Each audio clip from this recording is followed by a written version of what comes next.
Hello children, grade 6, this is Umesh sir, and in this video I am going to discuss you the further about the separation of mixture and are the last lecture about winnowing and the threshings. Already I did it, and one PPT I send you where there is a lot of things which you can separate easily by using magnet. You can separate all the magnetic particles from the other substance from if I'm talking about the activity, please recall that activity when I delivered it. So you all do one thing, that you have some tissue paper, napkin paper or coffee paper, whatever, some pebbles, and you used to do one activity that I did it. I gave you that you have taken some dirty water and you keep that dirty water and the pass through by this filter paper. You observe that water be clean. It means all the dirtiness removed by the filter paper and paper. So that's also an example of what separation of mixture. So today in this video I'm going to explain you about sedimentation, descentation and filtration. The very first is that sometime it may not be possible to separate components of a mixture by winnowing and hand picking. For example, there are many lighter impurities like a dust or soil particles in rice or pulses. How are such impurities separate from the rice or pulses before cooking? Rice or pulses are usually washed before cooking when you added water. To these, the impurities like a dust and soil particles get separate. These impurities go into water which become a little muddy. Now what will be? It sink from the bottom of vessels, and the rice or the grain whatever you are just wash, you can separate easily. It means that take some rice, ठीक है, rice लिया and you found that it's look like some dirty in color and there is some fine particles of dust is there. So it is not possible for us to be take it by the naked eyes because we can't see it. So whatever we have to just wash it. हमने पूरे चावल को rice को अच्छे से wash कर दिया, तो उसके बाद हम देखेंगे कि जब पानी में वॉश किया था ना उसमें वो इम्प्योरिटीज़ मिक्स हो जाएगी और आप वाइट राइस को क्या कर लोगे, अलग कर लोगे. सिमिलरली इफ़ हम वेजिटेबल परचेस करते हैं तो क्या देखते हैं, वेजिटेबल लेने के बाद हम घर पे हमारी मदर, हमारी ग्रैंड मदर उसको अच्छे से वॉश करती है. वॉश करने के बाद जो इम्प्योर वाटर होता है, हमें पता है कि इसमें क्या डर्टनेस है, तभी तो हम उसको क्या करते हैं, अच्छे से वॉश करते हैं, वो अलग कर लेते हैं वेजिटेबल और उस पानी को फेंक देते हैं. तो ये एक प्रोसेस है. तो व्हेन हैवियर कंपोनेंट, जब हैवी कंपोनेंट्स क्या होंगे, settled in water, water add करने पे वाटर पे सेटल हो जाते हैं, इस प्रोसेस को बोलते हैं सेडिमेंटेशन. क्या बोलते हैं, सेडिमेंटेशन. याद रखिएगा, एक ऐसा प्रोसेस जिसमें heavier particle in the sense जैसे डस्ट पार्टिकल हैं, ठीक है, रॉकी पार्टिकल्स हैं, जो माइनर पार्टिकल है, वो क्या हो, सेटल हो जाए बॉटम पे जब उसमें पानी डालें किसी थिंग्स में, तो वो प्रोसेस को बोलते हैं सेडिमेंटेशन. क्या बोलेंगे, सेडिमेंटेशन. अब क्या हुआ, when the water is remove, जब आप वाटर क्या कर लेते हैं, रिमूव कर लेते हैं, ठीक है ना, द प्रोसेस कॉल्ड डिसेंटेशंस. और जब पानी आप उससे हटाते हैं उस प्रोसेस को बोलते हैं डिसेंटेशन. तो let's find few other mixtures that can be separate through the sedimentation and decantation. The same principle is use for separate a mixture of two liquid. Do not mix with each other. For example oil and water from their mixture can be separate. इनको क्या कर लेते हैं हम लोग बच्चे, separate करते हैं. यहाँ से देखेंगे, ठीक है, separate by the process if mixture of a such liquid is allowed to stand for some time then form two separate layers. What happen, मैं इसको बताता हूँ आपको. It's means that when we separate two mixture, ठीक है ना, जैसे दोनों लिक्विड है, तो क्या होगा कि इफ़ यू पुट, एक एक्टिविटी है, you have to do this, आपको करना है. आप जो भी एडिबल ऑयल हो आपके यहाँ, ठीक है ना, ये आप करना प्लीज़, और मुझे सेंड करिएगा उसका पिक. आप वाटर लेना है ग्लास में, ठीक है, आपके यहाँ जो भी ऑयल यूज़ होता हो, आपके यहाँ कोकोनट ऑयल यूज़ हो रहा हो या फिर मस्टर्ड ऑयल यूज़ हो रहा हो या आपका इसका पीनट्स का हो रहा हो, कोई भी ग्राउंडनट, तो कोई भी एक ऑयल लेना और पानी में डालना, ठीक है. उसके बाद दोनों को मिक्स करना, थोड़ी देर के लिए उसको लीव कर देना. पानी को थोड़ा ऑयल डालना, ज़्यादा नहीं कि आपने बहुत डाल दिया, मतलब 2-3 टीस्पून वाटर ऑयल डालना, और उसके बाद उसको रख देना मिला करके अच्छे से, और थोड़ी देर बाद देखिएगा, और जो भी ऑब्जर्वेशन हो वो मुझे पिक सेंड करिएगा। ये एक्टिविटी है आप लोगों को करनी है बच्चों, ठीक है ना, याद रखना। इसको मुझे सेंड करना है, ओके, व्हाट्सएप के थ्रू, और मैं बताऊंगा ये क्या है। तो जब आप उसको करोगे ना तो आप देखोगे कि कितना भी आप मिला लो but oil can't mix with water. तो उस प्रोसेस को पहले आप करेंगे, फिर मैं उसको अच्छे से थोड़ा डिटेल करूँगा, ठीक है, जब मेरे पास कुछ पिक्स आएंगी। अच्छा, जो मैंने एक्टिविटीज़ में दिया था, what ever delivered with activities, तो दैट इज़ प्रोसेस देयर। अब वो प्रोसेस है, वो आपको अच्छे से पता है, लेकिन मैं फिर भी बता रहा हूँ। आपको क्या करना है, आपको मिक्सचर लेना है। मिक्सचर में जैसे आप टी लीव्स ले सकते हो पानी में, ठीक है, मिला दो अच्छे से मिलाने के बाद आप क्या करो, कुछ और भी पार्टिकल मिला दो। तो ये तो एक हो गया आपका सेडिमेंटेशन के थ्रू, तो ये तो प्रोसेस क्लियर हो गया होगा। अब मैं आपको उस प्रोसेस की बात बताने जा रहा हूँ जो मैंने एक्टिविटी में दिया था। तो ये एक्टिविटी है ये, हाँ। तो एक फिल्ट्रेशन प्रोसेस होता है। फिल्ट्रेशन में क्या करते हैं, जो एक्टिविटी दी थी बस वही है। इसमें क्या होता है कि जो लेयर होती है ना, लेयर मतलब अभी आप स्ट्रेन को यूज़ कर रहे थे, उसके जो पोर थे वो थोड़े से बिग थे। फिल्टर पेपर में माइनर होल होते हैं, माइनर मतलब माइनर से माइनर। तो कितना भी डस्ट पार्टिकल माइनर हो, वो इसको क्या कर देते हैं, अपने ऊपर सेटल कर लेते हैं। और जो वाटर होता है ना, वाटर के लिए जो पार्टिकल होते हैं वो बहुत ही माइनर होते हैं, लिक्विड, तो वो नीचे की ओर चला जाएगा। तो एक ऐसा प्रोसेस जिसमें a process in which solid particle remain under the above layer, ठीक है, या on the filter, and the liquid is pass by it is called filtration. तो इस मेथड को फिल्ट्रेशन बोलते हैं। जो मैंने एक्टिविटी दी थी वो फिल्ट्रेशन पे ही बेस्ड थी। वही एक्टिविटी आज फिर गिवन है, ये एक्टिविटी आप लोग कर सकते हो, तो no need to repeat it again. ये वाली करना, ऑयल और वाटर वाली। तो उसमें क्या करेंगे, collect some muddy water. So children, collect करो कुछ मडी वाटर एंड पॉन्ड से, रिवर से, कहीं से, इफ़ नॉट अवेलेबल तो उसमें कुछ सॉइल वगैरह मिला दो। आप सब ने मिलाया था, आप बहुत अच्छे हो, मैंने सबके एक्सपेरिमेंट देखे थे। अब उसके बाद let the stand for the half an hour, उसको आधे घंटे तक क्या करो, रख दो। ऑब्जर्व द वाटर केयरफुली, उसके बाद वाटर को ऑब्जर्व करो। Dust some soil settle on the bottom, obvious है कुछ सॉइल जो भारी पार्टिकल होंगे वो तो सेटल हो जाएंगे। तो चलिए, जो सेटल होगा तो उनकी बात हम नहीं करते हैं। अब इसके बाद क्या होगा, क्योंकि सेडिमेंटेशन प्रोसेस होता है, बाद में बच्चे बोल रहा है, कह रहा now slightly tilt the glass without disturbing the water, let the water from the top into another glass, what will be you call this process. इस प्रोसेस को जो नाम दिया है वो बता दिया है।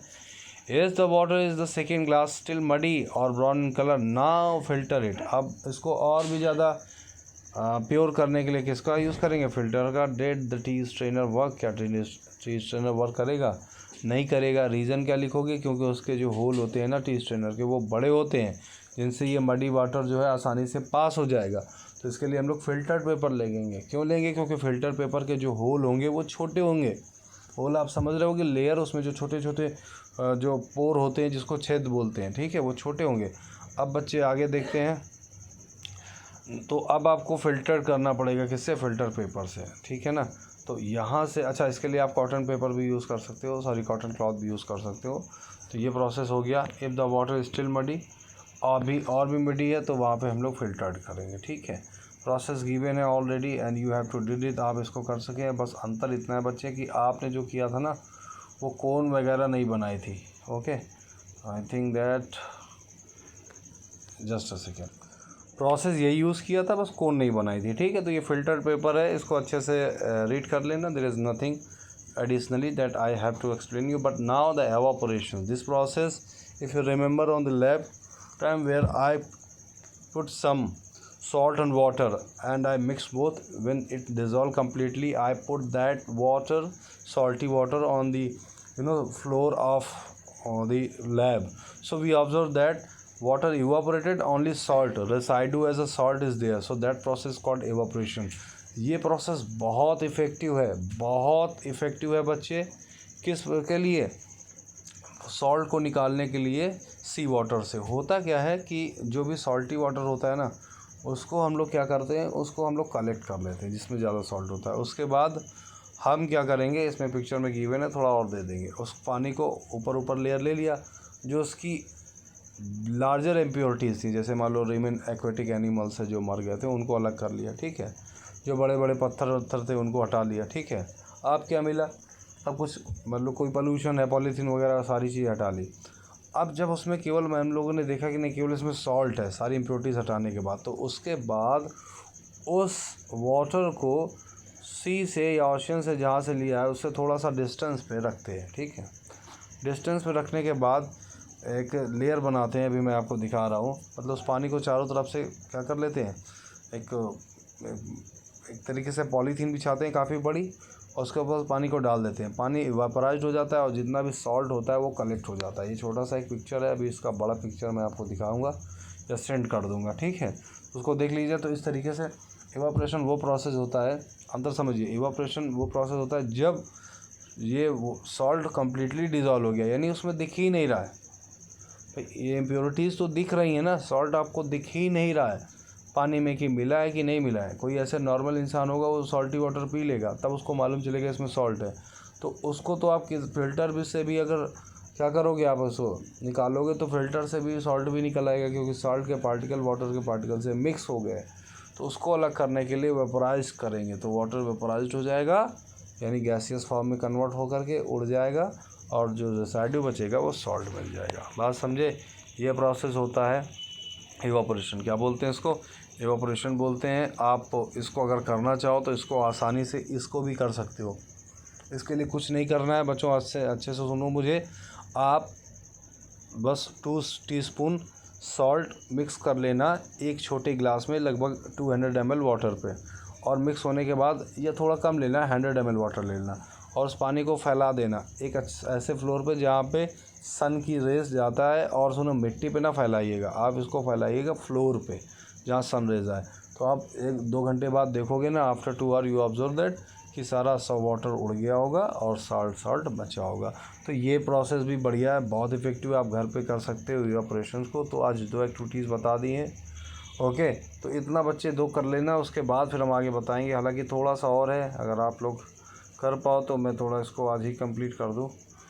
ऐसा करता हूँ, रोक लेता हूँ ना, क्योंकि इसमें एक्टिविटीज़ का बहुत सारी है। 2 एक्टिविटीज़ करो, एक और कर सकते हो, 3 करवा देता हूँ। कंडेंसेशन क्या होता है, कंडेंसेशन भी आप कर लोगे। एक्चुअली होता क्या, जो वाटर वेपर कन्वर्ट हो जाए लिक्विड में, उसको कंडेंसेशन बोलते हैं। इवापोरेशन जो है वो एक तरीके से अपोजिट है कंडेंसेशन का, और कंडेंसेशन जो है वो इवापोरेशन का अपोजिट है। इसके लिए कुछ नहीं करना आप, इसके लिए बस एक छोटा सा एक्सपेरिमेंट, जब भी मम्मी दाल वाल बनाती हैं ना, कुछ ऐसा बनाती हैं, चावल वगैरह पकाएं, तो आप उसके ऊपर एक क्या करना, जो ढक्कन रखती हैं, कैप रखती हैं, या जिससे ढकती हैं जो चीज़ें पका रही हो, सब्ज़ी वगैरह, तो बस केवल आप उसको अच्छे से किसी उससे लेना, टोंग वगैरह, चिमटे वगैरह से उठाना, देखना उसमें टाइनी ड्रॉपलेट मिलेंगे, उसमें वाटर की टाइनी ड्रॉपलेट होंगी। इसका मतलब ये होता है कि जो वेपर होती है ना, वेपर को आपने क्या किया, वेपर को आपने उड़ने तो दिया नहीं, आपने ऊपर से ढक्कन उस पर लगा दिया है। तो जो वेपर, वाटर वेपर होगी वो ऊपर जा कर के उस ढक्कन पे तो क्या होगी, सेटल हो जाएगी, और वो किस में कन्वर्ट हो जाएगी, लिक्विड में। तो ये कह सकते हैं कि जब गैसियस को कंडेंस कर दिया जाता है, कंडेंस करते हैं, तो वो लिक्विड में कन्वर्ट हो जाता है। इस प्रोसेस को कंडेंसेशन बोलते हैं। कंडेंसेशन और बढ़िया आपको जानना हो तो आप अपने परफ्यूम को जो बॉटल है उसको अच्छे से हिलाइएगा, तो आपको लिक्विड का साउंड मिलेगा। जबकि जब उसको स्प्रे करोगे तो गैस निकलती है, यानी कि पूरे गैस को लिक्विडफाई करके उसके अंदर कंटेनर में डाल दिया है, तो वो क्या होगी, कंडेंसेट हो गई। कंडेंसेट मतलब एरिया कम कर देना, वॉल्यूम कम कर देना। कम करने से जो गैस पार्टिकल होंगे आपस में मिल जाएंगे, और जब मिल जाएंगे तो गैस लिक्विफाई हो जाएगी। इस प्रोसेस को ही कंडेंसेशन बोलते हैं। फिर से सुनो, लिक्विड में इवापोरेशन में क्या होगा, लिक्विड गैस में कन्वर्ट होगा, इवापोरेशन में लिक्विड गैस में, इवापोरेशन में लिक्विड गैस में, और कंडेंसेशन में आपका जो गैस होगी वो लिक्विड में कन्वर्ट होगी, ठीक है। तो कंडेंसेशन क्लियर हो गया, ये इसका एग्जांपल है, अच्छे से आप देख सकते हो। यहाँ तक आज मैंने क्लियर कर दिया। अब इसके बाद हम एक छोटा सा ये भी, इसको भी फिनिश करते हैं। होता क्या है कि कुछ चीज़ें उसमें कम्प्लीटली डिज़ोल्व हो जाती है वाटर में, जैसे शुगर है, सॉल्ट है। लेकिन अगर आप सैंड ले लो ना, कितना भी आप पूरी लाइफ टाइम हिलाते रहोगे टीस्पून को उसमें ग्लास में, लेकिन वो डिज़ोल्व नहीं होगी। यानी कि जो पार्टिकल डिज़ोल्व हो जाते हैं कम्प्लीटली, जैसे शुगर है, सॉल्ट है, तो उसको मिसिबल बोलते हैं, वो आगे की क्लास में पढ़ोगे। और जो नहीं डिवाइड होते हैं उनके इमिसिबल बोलते हैं, जो नहीं डिज़ोल्व होते हैं। तो शुगर और सॉल्ट कम्प्लीटली डिज़ोल्व होते हैं, जबकि सैंड है या डस्ट है, ठीक है ना। तो बच्चे प्लास्टिक है, ये सारी चीज़ें नहीं डिज़ोल्व होंगी। तो ये 2 चीज़ें याद रखेगा जो कम्प्लीटली डिज़ोल्व हो जाएंगे, उनके बारे में यहाँ पे नेम शायद मेंशन नहीं है, बस उसको मिजिबल बोलते हैं, मिजिबल, ठीक है ना। जो नहीं डिवाइड होते हैं उनको इमिजिबल बोलते हैं। 2 तरीके के सब्सटेंस होते हैं, मिजिबल और इमिजिबल। तो यहाँ तक कोई डाउट है आप लोगों को? इनकेस कोई डाउट हो तो बताना। एक टर्म बहुत इंपॉर्टेंट है, इसको बताता हूँ, सैचुरेटेड। होता क्या है कि कोई भी लिक्विड होता है उसकी एक कैपेसिटी होती है, उस अपनी कैपेसिटी से ज़्यादा डिज़ोल्व नहीं कर सकता। बच्चे अगर आप एक गिलास वाटर लो, ठीक है, और if आप 500 ग्राम शुगर लो, तो क्या एक गिलास वाटर में क्या 500 ग्राम शुगर डिज़ोल्व हो जाएगी? नहीं। आप पहला टीस्पून डालोगे डिज़ोल्व, दूसरा टीस्पून शुगर डालोगे डिज़ोल्व, तीसरा वो भी डिज़ोल्व। बट एक टाइम ऐसा आएगा कि आफ्टर 10 टीस्पून शुगर के बाद पानी के अंदर, जो वाटर के अंदर उसकी कैपेसिटी है दूसरे सॉल्यूट को डिज़ोल्व करना, वो ख़त्म हो जाएगी। जब वो ख़त्म हो जाएगी कैपेसिटी, तो उस सॉल्यूशन को जिसमें आप शुगर डिज़ोल्व कर रहे हो ना, उसको बोलेंगे सैचुरेटेड सॉल्यूशन, और उस पूरे फेज़ को बोलेंगे सैचुरेटेड। सैचुरेटेड मीन्स जिसमें आप फर्दर शुगर या सॉल्ट को डिज़ोल्व ना करो, उस प्रोसेस को बोलते हैं सैचुरेटेड। सैचुरेटेड को आप ऐसे भी समझ सकते हो कि जब हमें भूख लगती है तो हम अनसैचुरेटेड होते हैं। हम खाएंगे, 1 रोटी खा गए, 2 रोटी खा गए, 3 रोटी खा गए, 4 रोटी खा गए, 5 रोटी खा गए। धीरे धीरे पेट की भूख कम हुई, थोड़ा राइस खा लिया, अब उसके बाद मम्मा ने कहा और खा लो, तो हम कहेंगे बस हो गया, अब नहीं खा पाएंगे। इट मीन्स दैट वहाँ हम सैचुरेटेड हो गए, हमारी भूख ख़त्म हो गई। ऐसे क्या है कि जब शुगर आपने थोड़ा शुगर डाला और शुगर डाला और शुगर डाला, तो तब तक तो डिज़ोल्व करेगा। एक ऐसी कंडीशन आएगी कि डिज़ोल्व करने की कैपेसिटी वाटर की ख़त्म हो जाएगी। हाँ, आप बढ़ा सकते हो, जैसे आप और ज़्यादा वाटर ले लो ना, जितना ज़्यादा वाटर होगा उतनी कैपेसिटी ज़्यादा होगी डिज़ोल्व करने की, कम वाटर होगा तो डिज़ोल्विंग कैपेसिटी कम होगी। इसको बोलते हैं सैचुरेशन। ठीक है, तो बच्चे यहाँ तक क्लियर कर दिया। कहीं कोई डाउट हो, कोई क्वेश्चन हो तो प्लीज़ मेरे से कमेंट पे पूछ ही लीजिएगा। वीडियोस अच्छा लगा हो तो लाइक करना, कमेंट करना, ठीक है, और कोशिश करना कि 2 एक्टिविटी दी हैं तो प्लीज़ उनको कर लीजिएगा। Thank you so much, have a good day.